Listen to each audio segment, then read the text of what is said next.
Bueno, muy bien. Bendito sea el nombre de Jesús. Le adoramos, le bendecimos y en su nombre y por su gracia bendecimos a la iglesia, a su iglesia, cada uno de mis hermanos, aquellos a quienes Dios nos ha comisionado cuidar, ¿no? Siempre recuerdo ese episodio fatídico en la vida de esos hermanos llamados Caín y Abel, ¿no? Y cuando se le da rienda suelta a las pasiones y a las razones gobernadas por un alma fragmentada, por un alma caída, por un alma eh, cuya condición no es ni más ni menos que la de aquella mujer que sufría de flujo de sangre. Es un alma que sangra, es un alma que no es plena, que no está alineada para con el propósito de Dios, y por tanto las oportunidades de que se distraiga y le dé lugar y cabida a pensamientos y a todo tipo de evidencia y de manifestaciones espirituales no santas, bueno, es demasiado frecuente. Somos muy permeables a ese tipo de situaciones, y cuando ese tipo de situaciones se da y cuando uno forma parte de un contexto llamado familia, por no decir cuerpo, por no decir hermanos, cuando siempre va a surgir alguna situación en donde bueno, lamentablemente se tienda a lo que pasó con Caín y Abel. Y definitivamente no hay nada que justifique, absolutamente nada que justifique lo que hizo Caín, absolutamente nada. No hay ningún tipo de argumento, por lo menos a los ojos de Dios, que pueda justificar lo que Caín hizo. Pero Caín, en su exposición y en su argumentación a Dios, dejó en evidencia cuál es el verdadero trato que debemos tener entre nosotros. Cuál es nuestra responsabilidad individual frente a cada uno de aquellos que somos parte de la Iglesia de Jesucristo, porque en determinado momento, en ese diálogo que están teniendo el Padre con Caín, Caín le responde al Eterno y le dice, pero, ¿qué me decís a mí? Parafraseando, ¿verdad? Pero, ¿qué me decís a mí? ¿Qué tengo que ver yo? ¿Acaso yo soy guarda de mi hermano? ¿Acaso yo soy cuidador de mi hermano? ¿Acaso yo tengo que saber de mi hermano? ¿Acaso yo tengo que proteger a mi hermano? Y la respuesta es sí. La respuesta es sí. No existe otra respuesta. Entonces, frente a esta exposición, frente a esta certeza, nosotros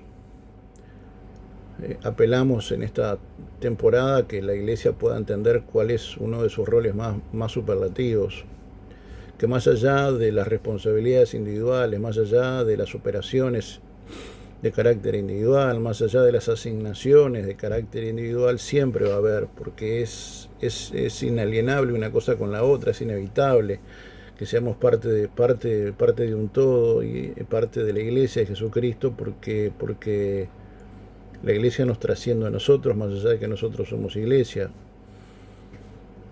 Porque cuando el Señor nos mira, no ve un individuo. Lo que ve y lo que mira, lo que observa es el colectivo, es la plenitud, es lo absoluto, no nuestra individualidad. Que también la mira, obviamente la mira, porque la salvación es individual. Pero cuando el Señor nos convida a ser parte de esta asignación llamada Cuerpo de Jesucristo, uno tiene que entender de que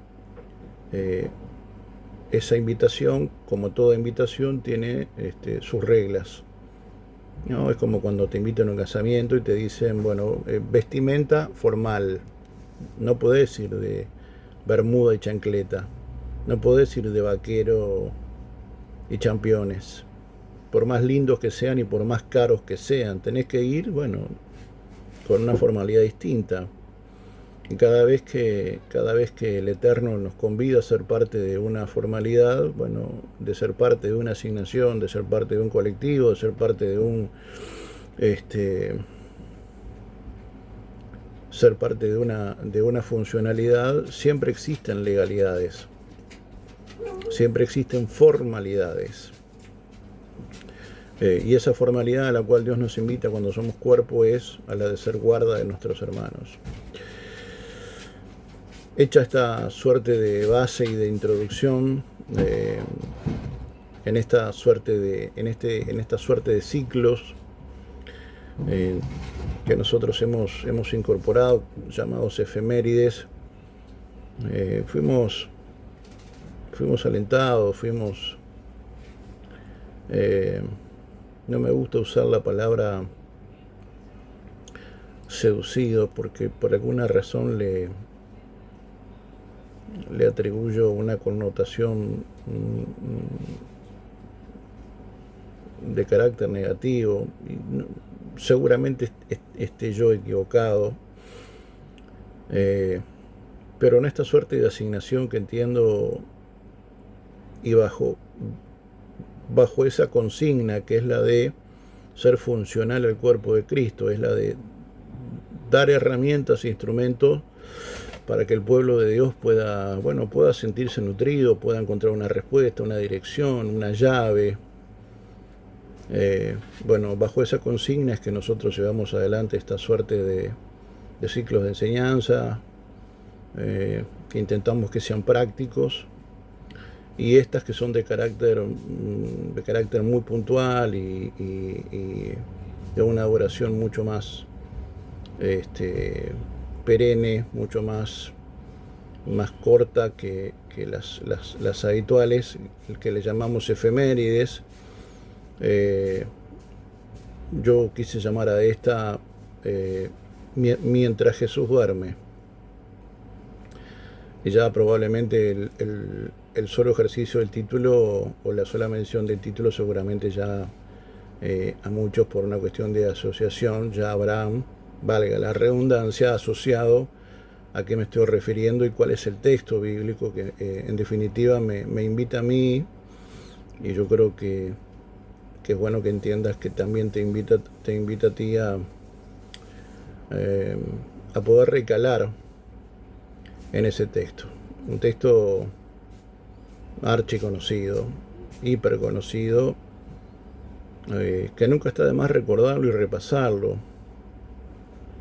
que tiene mucho que ver con la navegación. Convengamos en que yo de navegación no sé nada, pero déjame decirte, en una suerte de lectura, de asociación, de interpretación, pero fundamentalmente de meditación en la palabra. Primero vamos a leer el texto, ¿sí? Vamos a en el nombre de nuestro Señor Yehoshua, vamos a dar lectura al texto. Miro hacia arriba porque lo estoy leyendo desde la computadora. Dice el libro de Mateo, capítulo 8. Vamos a leer a partir del versículo 23. Y el texto dice, luego Jesús entró en la barca y comenzó a cruzar el lago con sus discípulos. De repente se desató sobre el lago una violenta tormenta con olas que entraban en el barco. Pero Jesús dormía. Los discípulos fueron a despertarlo. Señor, sálvanos, nos vamos a ahogar, gritaron. ¿Por qué tienen miedo? Versículo 26, preguntó Jesús. ¿Tienen poca fe? Entonces se levantó y reprendió al viento y a las olas, y de repente hubo una gran calma. Los discípulos quedaron asombrados y preguntaron, ¿quién es este hombre? ¿Cómo quién es este hombre? ¿Cómo quién es este hombre? Pero, ¿qué no se dieron cuenta quién se estaba subiendo a la barca? Pero no eran sus discípulos. bueno, seguramente me estoy adelantando un poco a algunas conclusiones. Tienen poca fe. Entonces se levantó y reprendió al viento y a las olas, y de repente hubo una gran calma. Los discípulos quedaron asombrados y preguntaron: ¿quién es este hombre? Hasta el viento y las olas le obedecen. Vuelvo a insistir, yo yo definitivamente no soy ningún perito en la materia. Nunca trabajé en nada relacionado con barcos, ni nada que se le parezca, y seguramente el común denominador de mis hermanos le suceda exactamente lo mismo, pero bueno, tenemos un poco de sentido común. Con eso me parece que alcanza para llegar a establecer algunas conclusiones muy básicas. Vuelvo a insistir, por una cuestión de sentido común y por una cuestión de falta de conocimiento en la materia. Pero aquellos que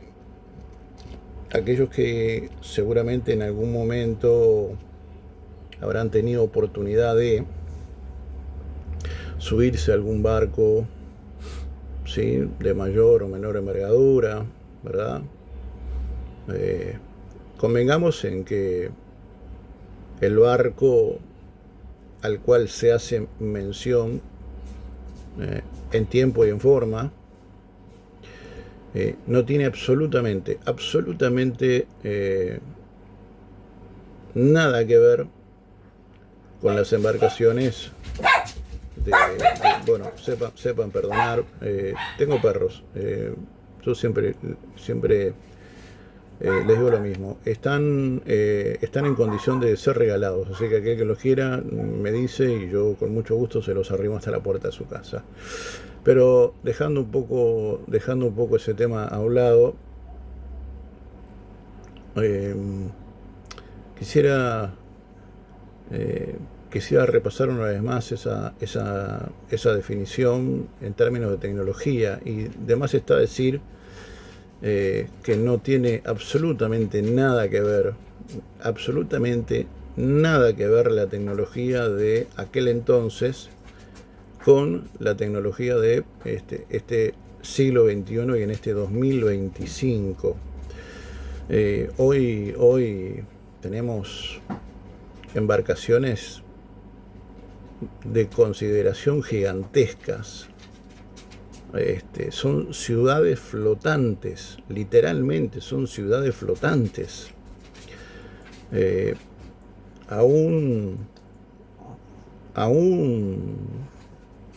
Fundamentalmente en las embarcaciones, y me viene a la cabeza esos cruceros fascinantes, absolutamente lujosos, que hacen un recorrido paradisíaco. Definitivamente yo quiero creer que hacen un recorrido en donde ya tienen identificada la zona, y por lo tanto quiero creer que no se exponen a condiciones climáticas o a aguas absolutamente violentas. Quiero creer, vuelvo a insistir, yo no soy experto en cruceros ni nada que se le parezca, pero me imagino que hay un común denominador en rutas, y en rutas ya lo suficientemente elaboradas, ya conocidas como para, bueno, dar cierta seguridad a la embarcación. Unas embarcaciones que, bueno, por la propia tecnología del tiempo presente, por la propia envergadura de la embarcación, tienen todo tipo de tecnología. De hecho hace un par de años un ex compañero de trabajo tuvo oportunidad de viajar, y claro, cuando llegó, las preguntas de rigor, siempre fundamentadas en una sana curiosidad. Bueno, ¿qué se siente estar en medio de una embarcación así? Contame las características del crucero, bla, bla, bla, bla, bla. Y una pregunta también de rigor, y es, ¿se siente que se mueve todo ese mastodonte que está flotando? ¿Se siente que se mueve? Y él me explicaba, bueno, no se explicaba, que tienen como nivelado, también muy lejos él de poder entender toda la ciencia que hay detrás de una embarcación de tal calado, sin lugar a dudas, pero con un mínimo de conocimiento, por lo pronto mayor que el mío, me decía que tienen como niveladores que hacen que la embarcación, más allá de las olas, del tamaño de las olas, vuelvo a insistir, quiero creer que tampoco son olas de 25 metros, porque si no, sería un suicidio. Yo, por lo pronto, a ese crucero no iría jamás. Pero se siente una estabilidad casi perfecta, como si estuvieras en la tierra, pero yo no sé si, él me decía, no, yo no sé si es una cuestión psicológica o qué, hay una cierta sensación de mareo y quieras o no, porque estás íntimamente ligado con un piso que no es sólido. Estamos hablando de que el barco, por más que sea una obviedad, navega en medio del agua, o sea, navega a través del agua. Y el agua no siempre necesariamente está en un estado de reposo absoluto. Entonces él me explicaba, más allá de toda la ciencia y de toda la tecnología que hay al servicio de la estabilidad, de niveladores, de buscar justamente que los pasajeros que están dentro no estén todo el crucero metido en el baño vomitando, porque no pueden soportar esa oscilación casi pendular que puede llegar a ser un barco cuando se encuentra sometido a unos cimientos que no son sólidos, ¿verdad? Porque el agua no es sólida. Y me decía que tenía una pequeña sensación de mareo, sobre todo al principio. Le habían recomendado una suerte de remedios o de químicos para paliar eso. Y él decía que, bueno, que normalmente se da al principio, pero también reconocía que con medicación de por medio, bueno, después es mucho más disfrutable, ¿no? Pero al principio, por razones probablemente psicológicas, pero yo quiero también entender y asumir que hay razones hasta lógicas, el barco se mueve. ¿Ah? Vuelvo a insistir, si los barcos de hoy en día, con la tecnología que tienen, frente a un estado de inclemencia, ¿no? Supongamos que estos supercruceros hubieran estado en un clima como en el que estuvieron Jesús y sus discípulos, en ese contexto, bueno, seguramente se hubiera movido mucho menos, pero muchísimo menos de lo que se movió la barca en la que estaba el maestro y sus discípulos, por una cuestión de tecnología. Pero yo asumo que se hubiera movido y hubiera generado en aquellos que estaban dentro una movilización, ¿no? A nivel mental, a nivel emocional, fundamentalmente cuando vos ves que lo que hay debajo es una sustancia que no es sólida. O sea, eh, eh, es complejo porque definitivamente el agua te demuestra, o el viajar, ¿verdad?, bajo esas características, te hace ver que aquello en lo que vos estás, frente a alguna inclemencia, es lo único que te va a sostener con vida. Porque definitivamente aquello sobre lo cual surca, se mueve el barco, o la barca, en el caso de Jesús y sus discípulos, es agua, y cualquiera sabe que es salvo Mashiach, por una cuestión física, lógica, no podemos caminar sobre las aguas, sobre el agua, ¿no? Si alguien quiere intentarlo, bueno, no le animo que lo haga, pero déjenme decirle que en un 100% se van a hundir. Pero bueno,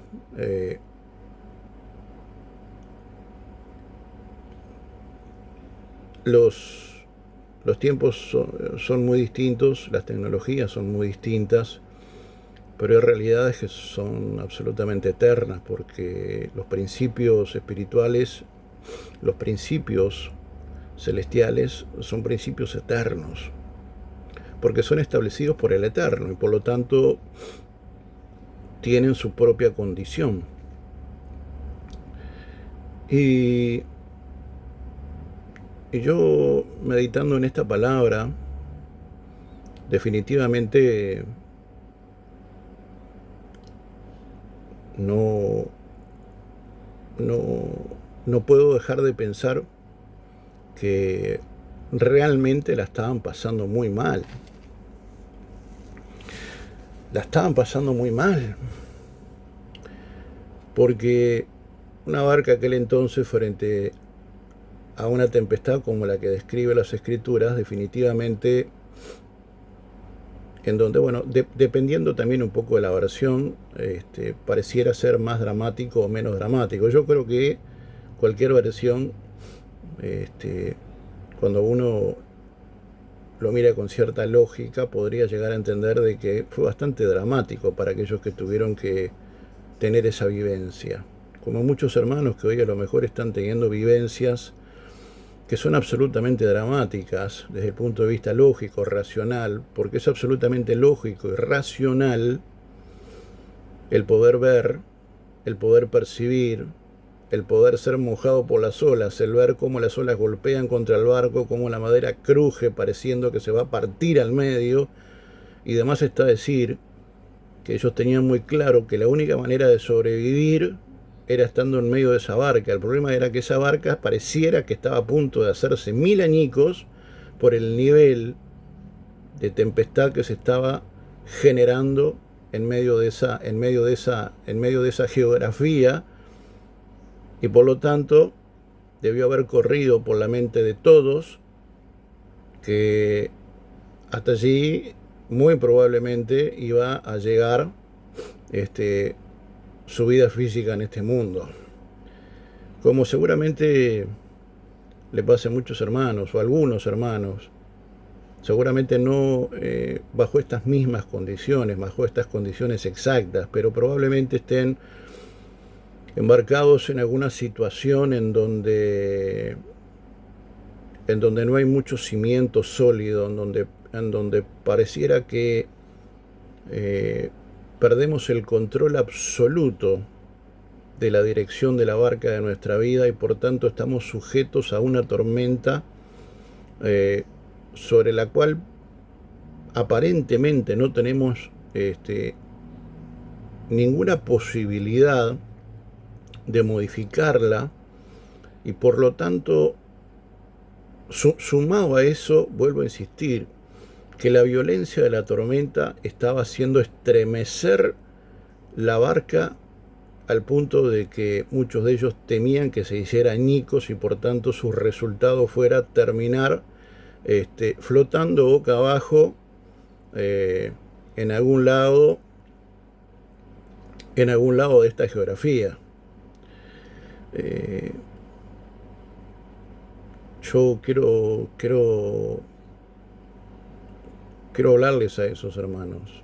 Yo puedo entender y puedo aceptar de que hay escenarios en la vida en donde perdemos el control absoluto del timón porque la tormenta es de tal magnitud, en donde la realidad en donde estamos caminando no es tierra firme, no es algo sobre lo que yo pueda pararme y tener control como si fueran mis piernas, sino que es algo líquido, es algo sobre lo cual yo no puedo caminar, es algo donde la lógica a mí me dice que yo no puedo caminar, es algo que a mí me indica mi mente y mis emociones y cualquier sentido a mí me lleva, sentido natural, me lleva a decantar, porque lo más probable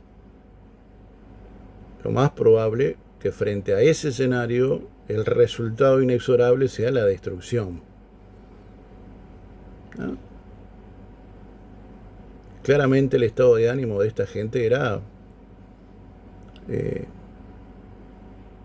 más que temeraria, de un temor mayúsculo, porque nos sigue costando horrores. Nos sigue costando horrores cuando nos embarca o nos embarcamos eh, nos embarcamos en una dispensación que implica eh, que la ruta que nos va a llevar a trascender es una ruta que nosotros no podemos dominar, porque capaz que en una embarcación del siglo XXI hubiera sido seguramente mucho más y mejor controlable, pero con la tecnología de aquel entonces controlar una tormenta de tal envergadura era inviable, era imposible, y todo, vuelvo a insistir, todo apuntaba a que el único resultado que iba a suceder era sucumbir. Y hoy creo que hay hermanos que se enfrentan a situaciones de esta naturaleza, porque nos sigue costando horrores pensar que porque aún nos embarcamos en proyectos divinos, en donde tenemos que seguir teniendo certeza y confianza de que Cristo está en esa misma barca, a pesar de eso, seguimos dándole y haciendo más énfasis en nuestra lógica, en nuestra capacidad de raciocinio, en lo que nuestras emociones nos demandan, y no en los principios eternos. Porque algo que se nos olvida muy fácilmente es el poder entender que en esta barca, como en la barca de nuestra vida, como en la barca que seguramente te toque transicionar, Jesús está involucrado, Jesús está allí. Entonces, evidentemente algo Jesús está queriendo establecer y formar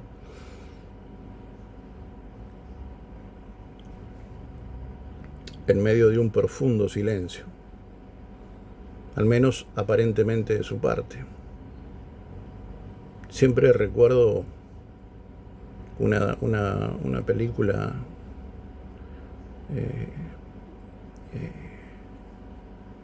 una película cristiana, de carácter cristiano, se llama Dios no está muerto, pero creo que era la 2, ¿no? Hoy salió hoy está hasta la 3, pero creo que era la 2, creo, no me acuerdo ahora con absoluta precisión, pero sí me acuerdo con precisión que trataba de una maestra que había sido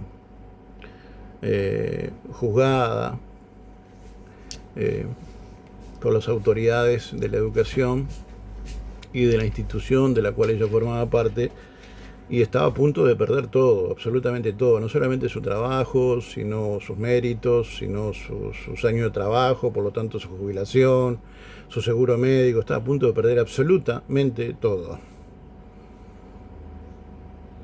Y ella era cristiana, ¿no? Su papá era cristiano.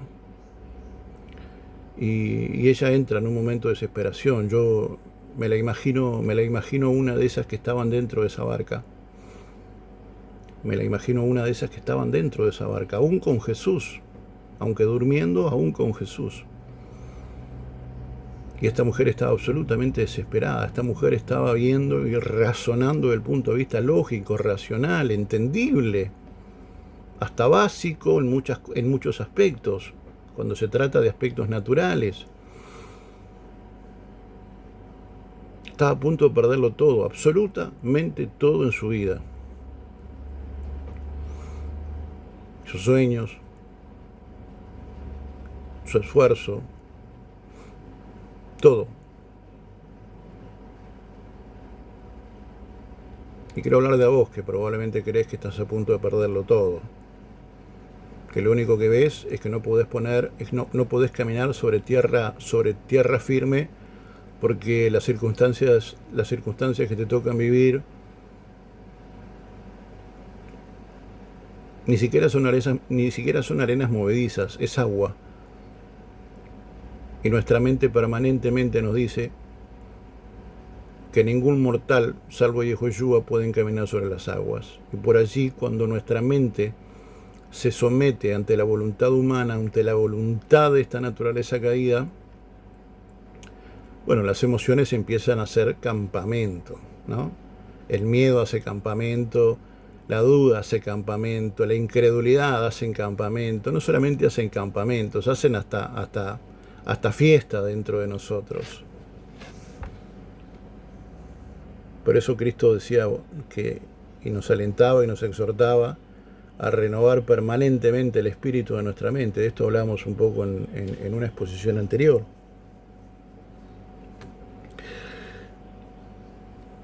Y esta mujer dice, bueno, se pone a conversar con su padre y ella les ponía todas las razones que tenía para sentirse así, le hacía ver a su papá todo lo que podía llegar a perder, de verdad. Y entonces ella sometida, ¿verdad?, a una naturaleza caída, no dejaba de exponer su realidad. Una realidad que estaba presente. Ella no estaba mintiendo. El tema es que nosotros vivimos a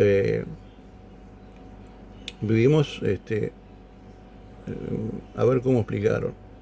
Vivimos dos realidades, así como tenemos dos naturalezas, ¿no? El viejo hombre y la nueva criatura que conviven, tenemos que reconocerlo dentro nuestro. Vivimos nosotros en dos dimensiones, en dos realidades. Y una es la realidad imperante, la realidad que los ojos ven, la realidad que los sentidos perciben, y otra es la realidad del cielo.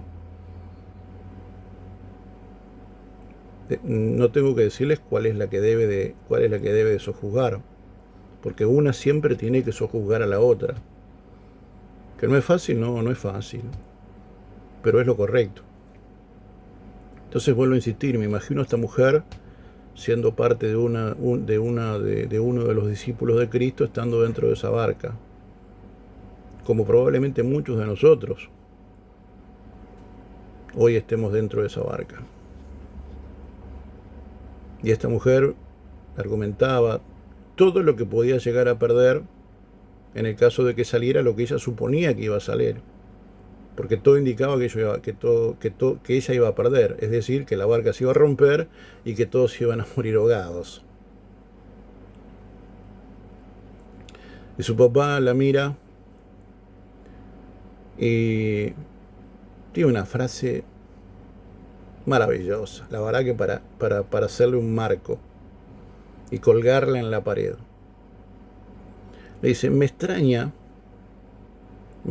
tu hija, que siendo tu docente no puedas entender. Porque ella le decía, pero papá, me pasa esto, y esto implica que a mí me pueda pasar esto y esto, nada bueno.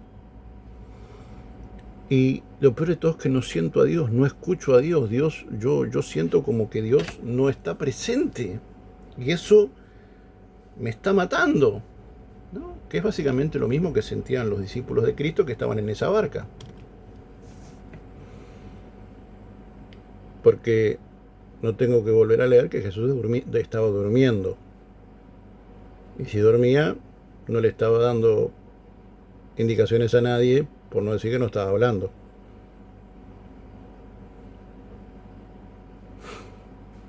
Y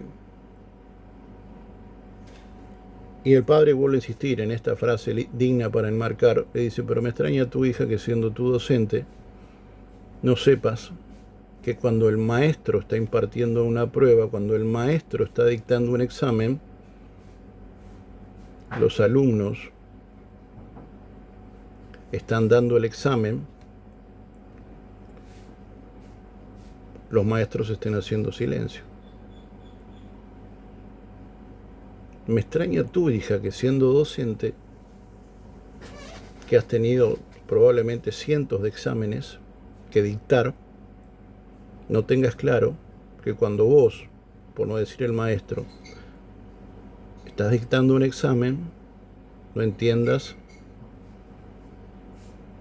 que la clase tenga que estar en silencio, que vos, tipo del maestro, tengas que estar en silencio. Y hay escenarios en la vida en donde no necesitamos escuchar a Dios. Necesitamos caminar por lo que Dios ya nos enseñó. Porque la prueba no se trata nunca, jamás, nunca se trata de cosas que no vimos. Siempre se trata de cosas que ya vimos, pero que debemos de ser aprobados en esa materia. Debemos de ser aprobados en esa materia de la cual ya hemos sido enseñados.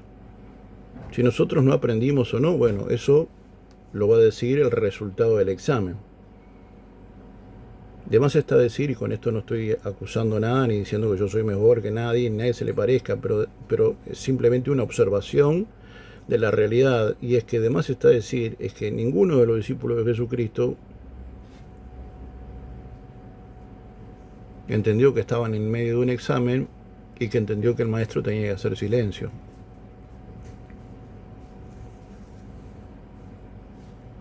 Es más, si lo lleváramos al plano educativo, seguramente hubieran reprobado con 0, todos y cada uno de ellos, como muy probablemente nosotros, porque vuelvo a insistir, no es mi ánimo ver a los discípulos de Jesucristo, a esos discípulos de Jesucristo, como inferiores a mí o a vos o cualquiera de nosotros que somos parte de la Iglesia de Jesucristo.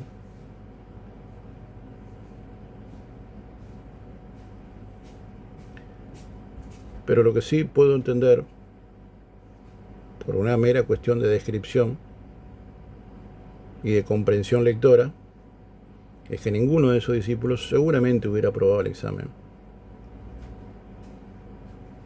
Lo que me llama mucho la atención es como alguien, digo, vieron que siempre hay gente para todo, ¿no? No sé, por ejemplo, en el campo de la medicina, ¿no? Dios libre y guarde, ¿no? Imagínate que una vez llegue a emergencia un tipo con traumatismo de todo tipo, no sé, con una pierna menos, un brazo menos, no sé, yo qué sé, cualquier cosa. Yo debo reconocer, no resistiría a eso. No podría. Yo no podría. Pero hay médicos que sí, hay personas que sí. Y gracias a Dios por eso. Bendito sea el nombre de Jesús por ellos. Porque eso deja en evidencia que hay cosas que yo no puedo hacer, pero otros sí. Como pasa en la iglesia. Por eso la necesidad de ser funcional a la iglesia. Porque hay cosas que yo no puedo hacer, pero otros sí, y seguramente cuando yo soy parte de un colectivo, cuando yo soy parte funcional de ese cuerpo, seguramente el cuerpo a mí me va a aportar lo que yo necesito porque yo no lo tengo. Y viceversa, probablemente haya cosas que otros no tienen, que a mí me ha sido dado por gracia, y lo que yo recibí de gracia doy.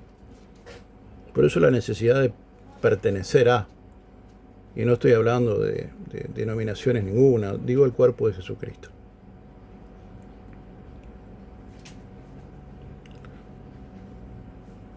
Me llama igualmente mucho la atención, ¿no?, cómo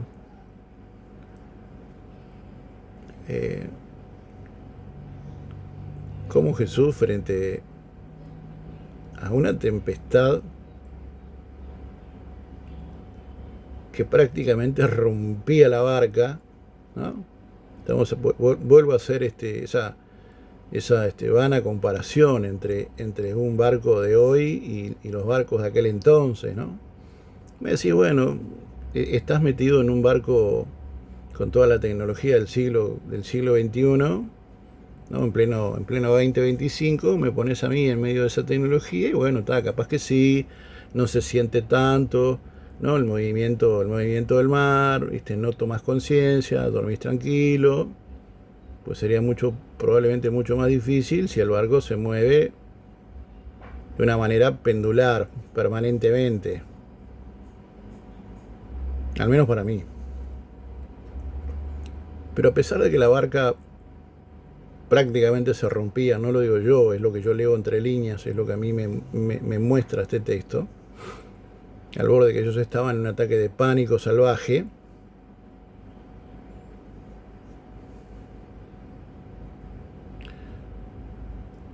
Cristo dormía de una manera maravillosa,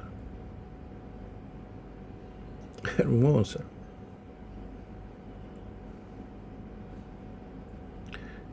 ¿Por qué Cristo dormía de una manera maravillosa? Porque este escenario no era para Él. Él no era el protagonista de este escenario. Los protagonistas de este escenario somos nosotros, tipo de los discípulos que están en la barca. Los verdaderos protagonistas de esta historia, usted dirá, varón, pero eso es apostasía. No, déjeme terminar, no me ponga el mote. Los verdaderos protagonistas de esta historia son los discípulos. Cristo no tenía nada que hacer. Cristo no tenía nada que decir. Por eso estaba durmiendo profusamente, aún en medio de una tempestad que a los ojos de cualquiera hubiera sido imposible no despertarse, hasta por una cuestión de movimiento. Yo me imagino que el barco se amacaba de norte a sur y de este a oeste. No, dice que las olas cubrían el barco. No le despertó no le despertó el ruido. Seguramente fue mojado varias veces por olas que cubrieron el agua y que claramente entraron a la embarcación. No, tampoco se despertó, no le despertó nada, nada le despertó. ¿Por qué no le despertó? Porque no tenía por qué despertarse, porque el protagonista allí no era él, eran los discípulos. Porque él es el maestro y el maestro hace silencio mientras los alumnos están dando la prueba. Por eso Cristo tenía que dormir.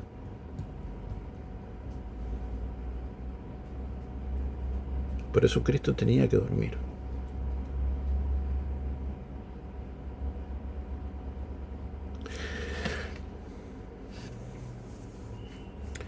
Los discípulos fueron 8:25. Los discípulos fueron a despertarlo. Señor, sálvanos.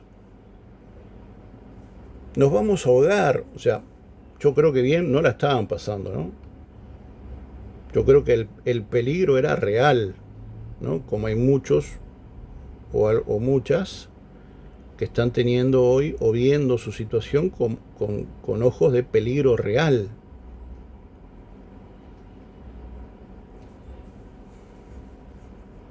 Nos vamos a ahogar, gritaron. Si alguien piensa que esto fue un vientito, una ola que golpeó circunstancialmente la barca. No. Era una tormenta de una envergadura interesantísima. Pero el maestro tenía que dormir. Tenía que dormir. Porque el protagonista de esta historia no era el maestro, eran los discípulos. Pero Jesús dormía. Y cuando lo logran despertar, ¿qué es lo que el Señor dice? ¿Por qué tienen miedo? ¿Saben qué es lo que hoy algunos amados hermanos les está pasando? Tienen un enorme miedo. Porque están mirando con ojos naturales y están sintiendo con sus sentidos naturales. Y se están olvidando de que el universo se rige por leyes espirituales.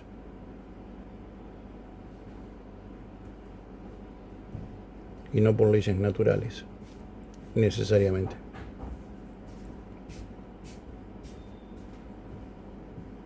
Por no decir que uno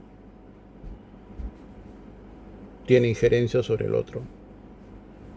Pero todas las leyes fueron establecidas por Dios, las espirituales y las naturales.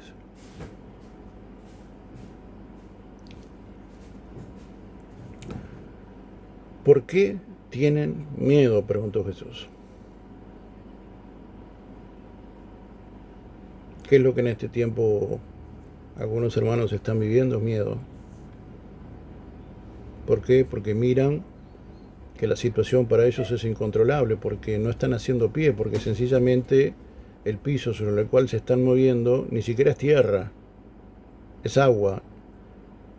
Y la razón siempre va a llevar a que nosotros pensemos que sobre esa condición nosotros no podemos caminar y por lo tanto no tenemos absolutamente ninguna certeza ni garantía de nada. Desde el punto de vista racional, no hay nada que yo pueda hacer,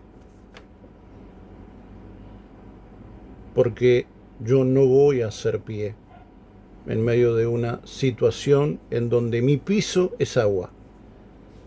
Entonces, cuando la realidad te grita de esa manera, lo que te está diciendo es no tenés control. Y cuando alguien te grita, cuando la realidad te grita no tenés control, ya empezás a temblar. Porque nos encanta tener el control, pero hay veces en donde no lo tenemos.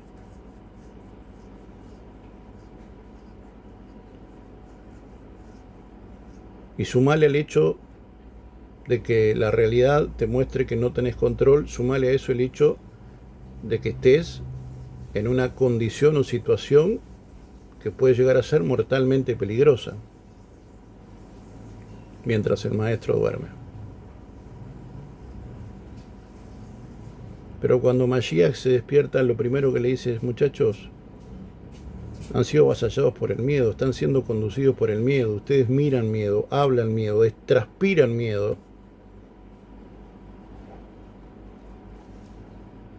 Porque no están entendiendo que ustedes están siendo sojuzgados y seducidos por una realidad que existe, pero hay una realidad superior que es la que debe de gobernar a la otra, y es la realidad del cielo. Son los principios eternos, son los principios de Dios. Varón, ¿y cuáles son esos principios que ellos no supieron ver y por tanto practicar en medio de una situación así, en donde no queda otra cosa que hacer? Porque eso es lo irracional del miedo. Lo tenemos a sabiendas de que no podemos hacer nada. Entonces, ¿qué es lo que le da sustento y qué es lo que le da leños al fuego del miedo? Bueno, el no saber. El no saber.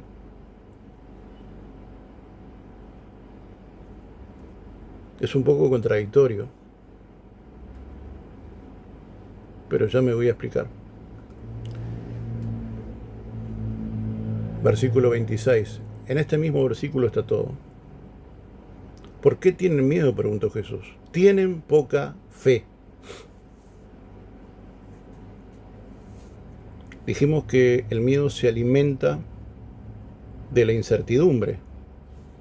Ahora es un poco paradójico, porque yo creo que cualquiera de nosotros sabemos en términos intelectuales de que nos debemos de conducir por fe, y fe por definición habla de certeza, y si es certeza no puede ser incertidumbre, es certeza.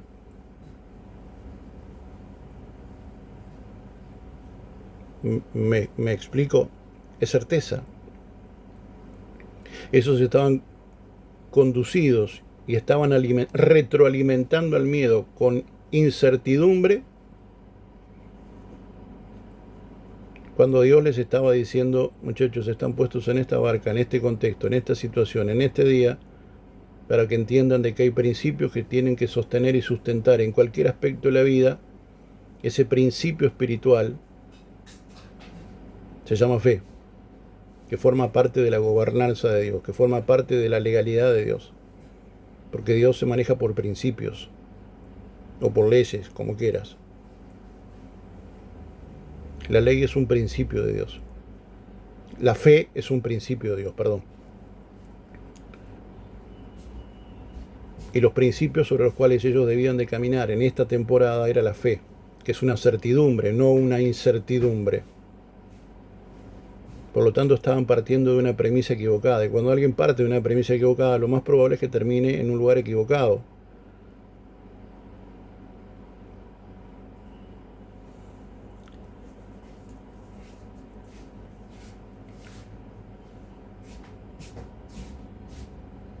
Por lo tanto, en medio de esta temporada en donde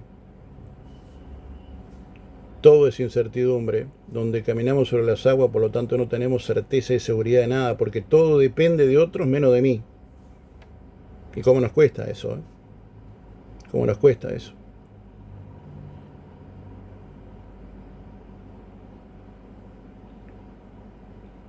Vuelvo a insistir, ¿por qué Joshua tenía que estar durmiendo?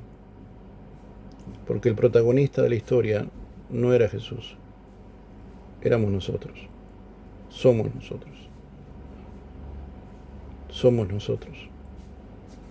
¿Sabes quién es el protagonista de tu historia, de tu tiempo y de tu situación? No es Jesús, sos vos.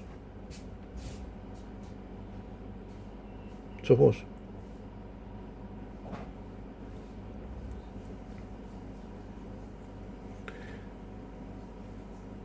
Entonces se levantó y reprendió al viento y a las olas y de repente hubo una gran calma. Los discípulos quedaron asombrados. Esto me hace mucho, esto me emociona, francamente me emociona, me pone la piel de gallina porque tiene mucho que ver con lo que compartimos en el último compartir, valga un poco la redundancia, en donde yo les compartía mi asombro y mi admiración cuando Jesús estaba enseñando y dice en las escrituras que la gente lo miraba con asombro porque él enseñaba como alguien, como alguien que tiene autoridad, no como los fariseos y los escribas. Entonces hay gente que habla, pero habla sin autoridad y bueno, no lo dije yo.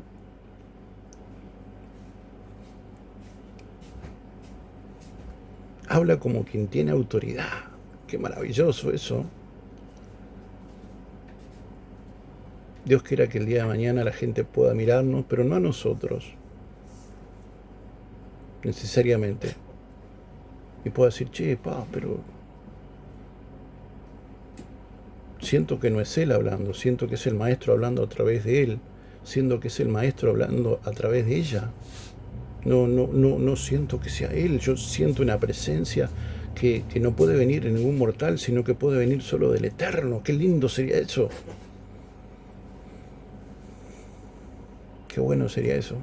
Qué necesario sería eso. ¿Por qué traigo a memoria ese momento de aquella enseñanza anterior? Porque el versículo 27 dice, los discípulos quedaron asombrados y preguntaron, ¿quién es este hombre?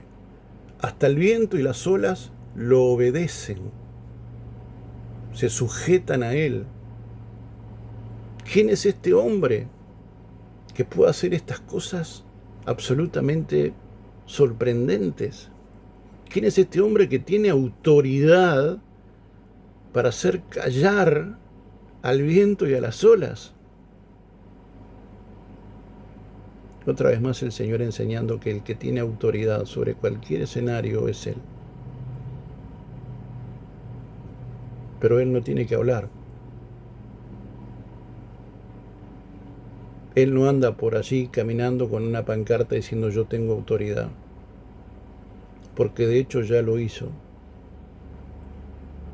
Él dijo, Padre, toda autoridad que vos me diste, yo se las he dado. Toda la gloria que me diste, yo se las he dado. Ahora va en ellos, estoy parafraseando, ¿verdad? Ahora va en ellos que la pongan por obra. Van ellos que lo entiendan y la pongan por obra. Pero yo ya no tengo más nada que hacer, porque yo ya lo hice todo. Los que tienen que hacer son ellos. Y se lo digo para aquellos que dicen, pero todo, Cristo ya lo hizo todo, yo no tengo que hacer nada. Bueno, muchachos, está bien, si querés pensar así, pensá así. Yo te amo mucho, pero déjame decirte que estás equivocado, estás visceralmente equivocado. Y no con esto te estoy faltando el respeto. Te amo mucho y te bendigo, pero me parece que sería ofensivo e irrespetuoso si yo te mintiera. Eso sí me parecería irrespetuoso. Eso sí me parecería ofensivo.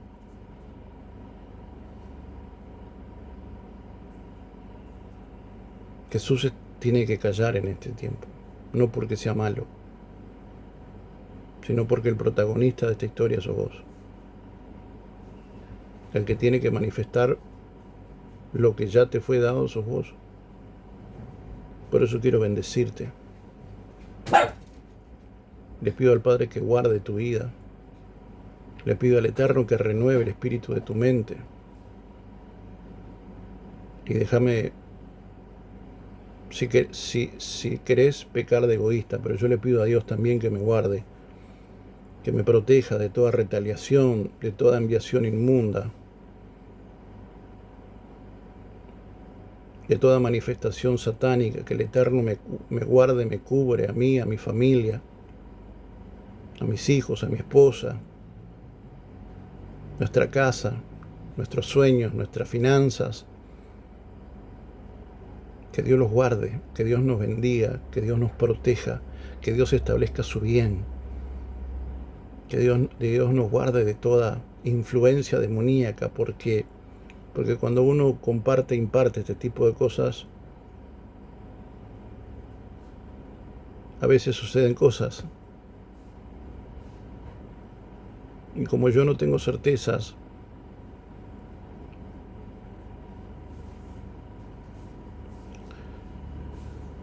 al menos no me lo han hecho saber,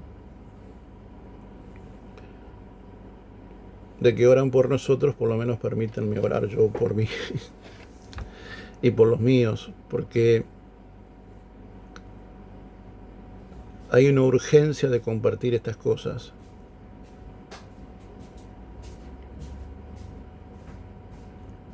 Pero también hay un cuidado importante que uno debe de tener. Porque como compartí en la enseñanza anterior, y si no la viste, te animo a que la puedas ver, uno cada vez que comparte algo es pesado por la palabra o es juzgado por la palabra.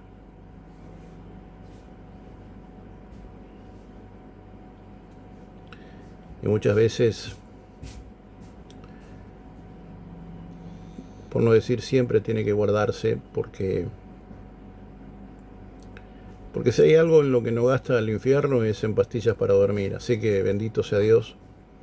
Me gozo en el Señor, me gozo en mi Rey, me gozo en mi Padre, me gozo en vos que sos mi hermano, mi hermana. Le pido al Eterno que guarde tu vida, guarde la vida de tus hijos, guarde tus sueños, guarde tu matrimonio, guarde tu salud física, mental, espiritual, tus finanzas, tu sexualidad, guarde tu vida ministerial, que Él despliegue tus alas y puedas volar aún más alto, que le ensanche los sitios de tu tienda en todos los ámbitos y aspectos de tu vida, que Él establezca sus principios eternos y que nos ayude a doblegar